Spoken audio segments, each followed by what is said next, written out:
5 specific Claude AI skills are quietly paying people more than their day jobs right now, and almost none of them require you to know how to code. Stick around, because number 4 is the one nobody talks about, and it's the highest margin skill on this entire list. Let's start with skill 1. Prompt-driven document automation. Businesses drown in repetitive paperwork. Contracts, intake forms, compliance checklists, client onboarding packets. Every single one of those follows a pattern, and Claude is exceptional at reading a messy source document and turning it into a clean, structured output on command. People are building simple automations where Claude reads a raw client email, extracts the key details, and drops a formatted proposal or invoice into a template. No manual typing required. A single freelancer running this for law firms and real estate offices is charging $300 to $800 a month per client to maintain these systems. 10 clients on a lightweight retainer is 5 figures a month, and the actual labor is a few hours of maintenance a week. This is not selling AI as a buzzword. This is selling hours back to business owners who hate their own paperwork. The reason this works so well is that the barrier to entry isn't technical, it's operational. You don't need to build a polished app. You need one working prompt template plus a folder structure, and the willingness to sit with a business owner for 30 minutes and map out exactly what their intake process looks like today. Most small businesses are still doing this by hand in Word documents and email chains. The moment you show them a live demo where a messy client email turns into a finished proposal in under a minute, the sale makes itself. Start with one document type, prove it works for one client, then expand to the rest of their paperwork once the trust is established. Skill 2 is code review and technical QA for non-technical founders. Here's the thing most people miss. You do not need to be a senior engineer to use Claude as a technical filter. Indie hackers and small agencies are pairing Claude with a basic checklist, security gaps, broken logic, missing error handling, and using it to audit code that contractors hand them before they pay the final invoice. One operator turned this into a standing service, reviewing freelance developer output for small business owners who don't know what they're looking at and don't want to get burned. Flat fee, $200 per review, usually under an hour of actual work because Claude does the heavy lifting, and the human just packages the findings into plain language. That's an hourly rate most consultants would kill for, and the entry bar is basically zero. What makes this defensible is trust, not technical depth. A non-technical founder who just spent $5,000 on a contractor build has no way to verify what they received actually works.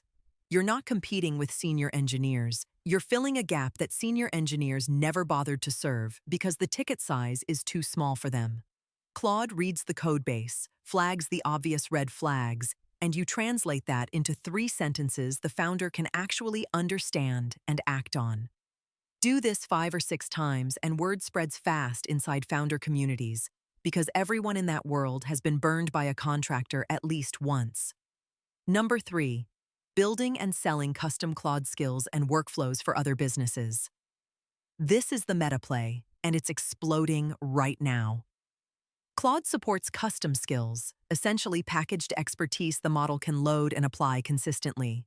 People are building a repeatable skill once for something like customer support triage or contract redlining, and then licensing that same skill to multiple businesses in the same industry. Build once, sell 5, 10, 20 times. One builder specializing in skills for property management companies is running 4 active clients at $400 a month each, and the marginal cost of adding a 5th client is nearly zero because the core skill is already built. This is software economics applied to a service business, and almost nobody is doing it yet because most people still think of AI as a one-off task tool instead of a reusable asset. The key move here is picking a narrow vertical instead of building something generic. A skill built for customer support is forgettable. A skill built specifically for handling maintenance requests at property management companies, with their exact terminology, their exact escalation rules, and their exact tone, is something an operator will pay for immediately because it looks like it was built just for them. Once that first vertical skill exists, every additional client in that same industry is a copy-paste conversation, not a new build. That's where the real leverage lives. You're paid once for the work and paid again and again for the packaging. Here's number 4, the one that's quietly the most profitable because almost no one is positioning it correctly. Internal knowledge base construction for small teams.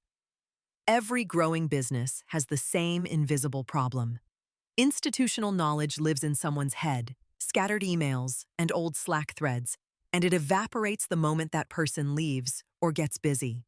Claude is remarkably good at ingesting a company's messy internal documents, past support tickets, onboarding notes, whatever exists, and turning it into a structured, searchable knowledge base that a whole team can actually use. The reason this pays so well is that it solves a pain the business owner feels every single day but has never had the time to fix themselves. People are charging $1,000 to $3,000 as a one-time build fee, plus a smaller monthly fee to keep it updated. Because it's positioned as operational infrastructure and not AI content, decision makers approve the budget fast. This is the highest dollar-per-hour skill on this list, and it barely requires any technical background, just organization and a willingness to ask a business owner good questions about how their team actually works. And skill 5, high-volume content systems for businesses that know they need consistent output but don't have the bandwidth. This isn't writing one blog post. This is building a repeatable pipeline, source material in, structured content out, week after week, for newsletters, LinkedIn presence, or internal reporting.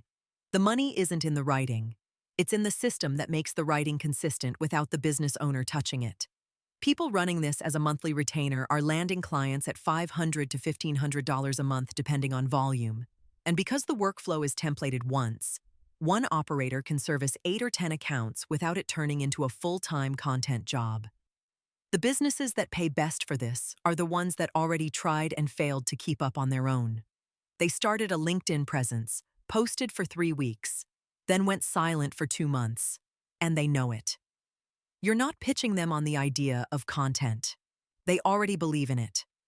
You're pitching them on consistency, which is the one thing they've proven to themselves they can't maintain alone. Show up with a month of sample posts built from their actual expertise, and the pitch closes itself, because you've just handed them proof that the hard part, coming up with what to say, is already solved. Notice the pattern across all 5 of these. None of them are about being the smartest person in the room. They're about finding a repetitive, annoying, expensive problem inside a real business and quietly becoming the person who makes it disappear, using Claude as the engine underneath. The people making real money with this are not chasing viral AI content. They're picking one of these 5 lanes, building the exact same repeatable process for a handful of clients, and letting the retainer stack up month after month. Pick the one that matches a skill you already half have: document review, organization, writing, systems thinking.